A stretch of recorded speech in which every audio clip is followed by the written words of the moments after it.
Bien,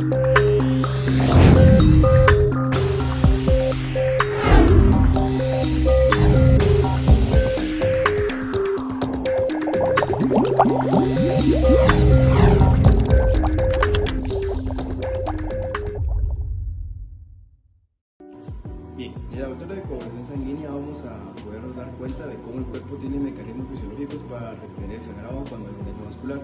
Vamos a tener que decir de qué está compuesta la sangre. La sangre está compuesta principalmente por leucocitos, eritrocitos, plaquetas y plasma. Muy bien, vamos a decir que la sangre es un tipo de tejido conectivo líquido que va a tener diferentes funciones. La función principal va a ser el transporte de gases disueltos, transporte de oxígeno, de desechos metabólicos, nutrientes, etc. Otra función que va a tener la sangre va a ser al activarse células de defensa para defender o ayudar al sistema inmunitario. Otro tipo de función que cumple la sangre es el de termorregulación y el de evitar la pérdida continua de líquidos. Y esto lo hace por medio del proceso de coagulación sanguínea.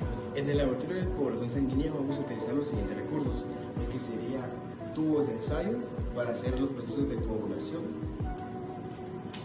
un tubo rojo para centrifugar y sacar el coágulo blanco, lancetas para hacer el tiempo de centella, un vidrio de reloj, liga para hacer la extracción de sangre, con las jeringas, algodón y alcohol para hacer la sepsis. Tiempo de sangría. El objetivo es estimar el tiempo que tarda en detenerse un sangrado superficial. El procedimiento. Empezaremos limpiando el dedo con alcohol o el lóbulo de la oreja. Pinchar con una lanceta. Con un cronómetro, contar desde el inicio del sangrado. Cada 30 segundos secar suavemente con una gasa sin tocar el sitio de la punción. Detener el cronómetro cuando deje de sangrar completamente. Registrar el tiempo. Normalmente sus valores serían de 2 a 5 minutos. El tiempo de sangría es una prueba clínica que evalúa la hemostasia primaria, es decir, la capacidad del organismo para detener el sangrado capilar mediante la acción de las plaquetas y la integridad vascular. Fisiológicamente, tras una lesión en un vaso pequeño, ocurre una vasoconstricción inicial seguida por la adhesión de plaquetas al colágeno subendotelial, facilitada por el factor de von Willebrand, que actúa como puente entre el colágeno y el receptor de la membrana plaquetaria. Bioquímicamente, las plaquetas activas liberan ADP, serotonina y tromboxano A, que amplifica la agregación mediante la exposición de receptores, los cuales se unen al fibrógeno para formar el tapón plaquetario. Este proceso ocurre antes de la activación de la cascada de coagulación, por lo que en el tiempo de sangría refleja exclusivamente la eficacia de la función plaquetaria y la respuesta vascular inicial, siendo útil para detectar trastornos como enfermedad trombóticas o efectos de fármacos.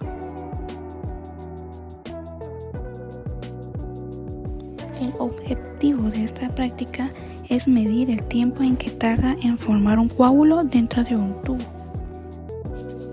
Para realizar lo que es la práctica de tiempo de coagulación, lo primero que tenemos que hacer es obtener lo que es la sangre venosa.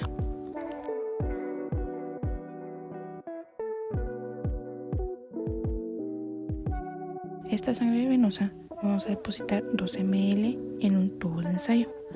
Cuando ya tenemos la sangre en el tubo de ensayo, tenemos que inclinar ligeramente el tubo y al mismo tiempo iniciamos el cronómetro.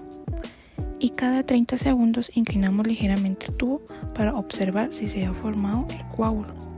Cuando no fluya más la sangre y aparezca una gelificación, detenemos lo que es el cronómetro y registramos cuánto tiempo se tardó la sangre en coagulizarse.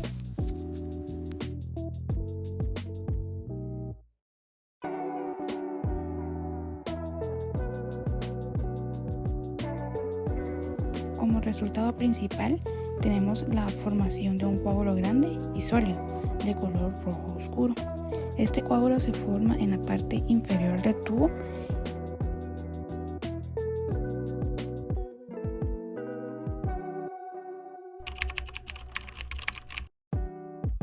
Al sacarlo con un palillo se puede apreciar su textura gelatinosa y su color. El color rojo es clave, ya que indica que la pared de fibrina, o sea la malla que forma el coágulo, ha atrapado una gran cantidad de glóbulos rojos, que son los eritrocitos, que son los que dan ese color característico de la sangre.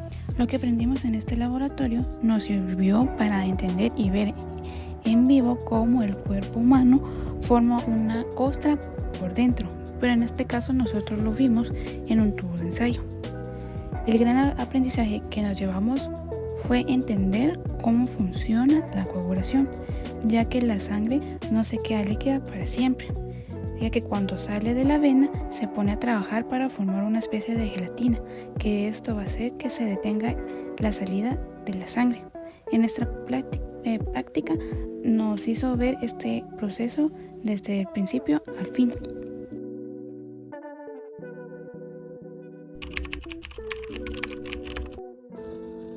El objetivo de la formación de coágulo blanco va a ser observar y experimentar la diferencia entre un coágulo rojo rico en eritrocitos y un coágulo blanco rico en plaquetas y fibrina. Para la formación de coágulo blanco se procede a recoger 2 ml de sangre en un tubo de ensayo seco sin agitar.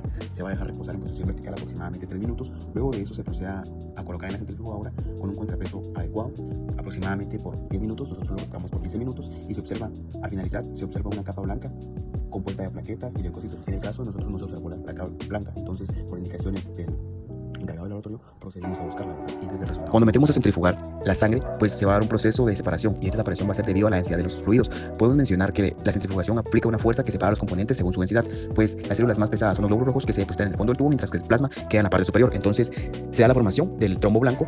Muy bien, podemos hablar que un trombo blanco o un coágulo blanco es un compuesto de plaquetas y fibrinas y es más o menos pobre en eritrocitos. Se constituye en el sitio de una lesión o a la pared vascular anormal, en particular en áreas donde el flujo sanguíneo es rápido, por ejemplo en las arterias. Un coágulo blanco regularmente es un depósito de fibrina que se puede ver en vasos sanguíneos sin capilares muy pequeños.